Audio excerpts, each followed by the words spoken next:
meu resumo sobre o artigo 2000 de 2019, Energy Revolution Take Time. Peguei emprestado esse gráfico com números do livro dos 1000 de 2010, Energy Transitions.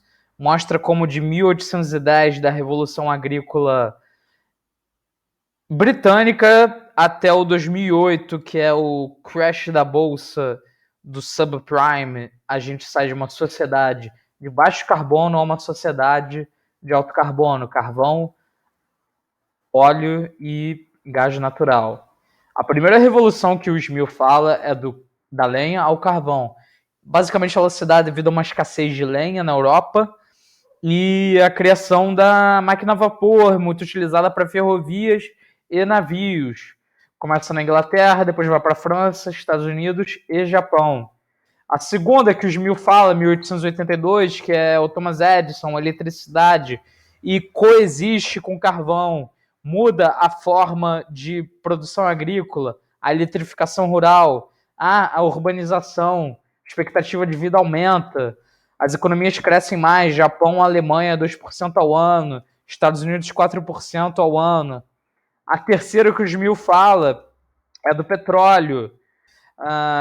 No pós-guerra, devido ao uso de automóvel pessoal, e ao Plano Marshall. O Plano Marshall é a necessidade de energia barata e fácil. A reconstrução da Europa e do Japão. Os oleodutos ao longo do mundo. Combustível fácil de passar. E a quarta que coexiste também com o petróleo, o carvão e a eletricidade é do gás natural nos anos 70, devido aos choques do petróleo, 73 e 79, promovidos pela OPEP. E, novamente, os gasodutos na Rússia, na China, na América do Norte, muitos recursos no México, lá no norte da Europa e no Irã. E se fala de uma revolução interrompida. Ela é interrompida devido à China. Muito no pós-guerra se falava de energia nuclear e hídrica. A China começou a crescer a partir de 1978, utilizando carvão. E olha só esses números, ela passa de 40 a 90 gigajoules per capita, de 1980 a 2018, tudo utilizando carvão. E ficou meu questionamento aqui com relação ao Acordo de Paris. Olha esses países aqui que querem se desenvolver, que é o caso da Nigéria, 30 joules per capita, Etiópia, 15 joules per capita, Sudão do Sul, 2 joules per capita. Como é que eles vão encontrar energia barata? E esse é um assunto bem interessante, que é das mudanças climáticas. Arrhenius, em 1896, já calculava de 5 a 6 graus a mais de Celsius se a gente dobrasse a quantidade de carbono. E um valor muito parecido foi encontrado utilizando computação alto nível, 200 mil linhas de código, como o Smil fala. E a partir dos anos 80 do século 20, esse assunto começa a ser popular. E vamos falar da quinta revolução, que o Smil se questiona. 90% da combustão de combustíveis fósseis hoje é a demanda de energia hoje. 95% da energia necessária para transporte, seja ele terra, mar ou ar, é combustão de combustíveis fósseis.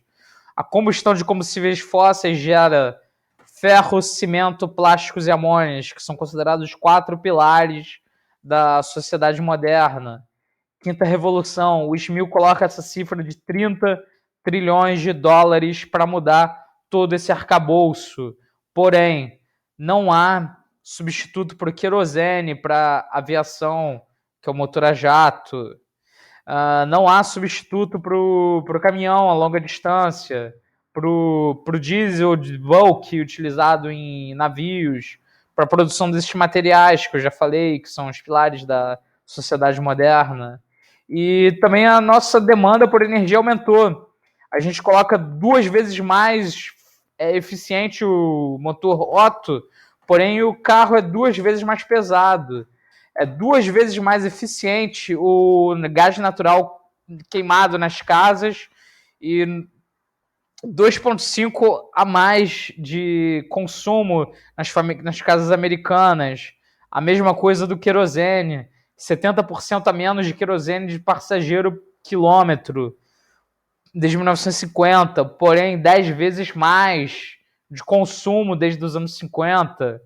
Vai triplicar o consumo de querosene devido ao tráfego aéreo internacional para 2050.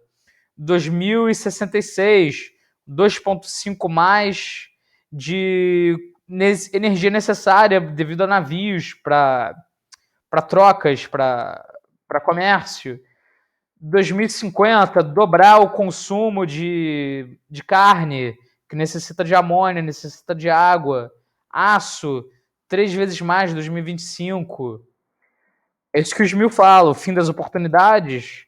Ele fala muito de energia nuclear confiável, a questão de fusão a frio, que nunca chegou a nível comercial, a produção de biocombustíveis necessita de fertilizantes e águas, energia solar e eólica necessita, tem a questão da intermitência, necessita de baterias, necessita de transmissão em alta corrente, a economia do hidrogênio não é viável, sequestro de carbono não é o suficiente. E o Smil indaga, é o fim das oportunidades? Se a gente quiser chegar a 2050 com carbono negativo, teria que ser muito rápido e abrupto, que é o que não mostra aqui a nossa tendência de crescimento, que é um gráfico do IPCC. O Smil fala, somente um colapso da sociedade moderna ou esforços mútuos globais seriam capazes de mudar essa situação. Esse artigo é de antes do Covid-19. Vamos ver o que as notícias falam. Trouxe algumas aqui. Se fala aqui que os combustíveis fósseis vão acabar devido a toda essa situação. Eu discordo, porque eólica e solar necessitam de petróleo. O International Energy Agency fala que os países estão tendendo a uma questão solar e eólica. Estados Unidos, intelectuais, think tanks e falam sobre um Green New Deal. Europa, 750 bilhões de euros para o seu próprio Green New Deal. Austrália, falando que 3 vezes mais de trabalho com renováveis. Coreia do Sul, 95 bilhões de dólares para o Green New Deal. Paquistão vai plantar árvores e gerar 10 bilhões de árvores para gerar empregos. E aqui no Brasil, o Brasil tenta recuperar o protagonismo com a Colômbia, o desarranjo que teve com a Amazônia, e o Renova Bio, que é geração de créditos, ativos financeiros para descarbonização. E acredito que o coronavírus esteja sido um ponto que possa mudar e trazer uma quinta revolução, que é o que essas notícias trazem. Obrigado.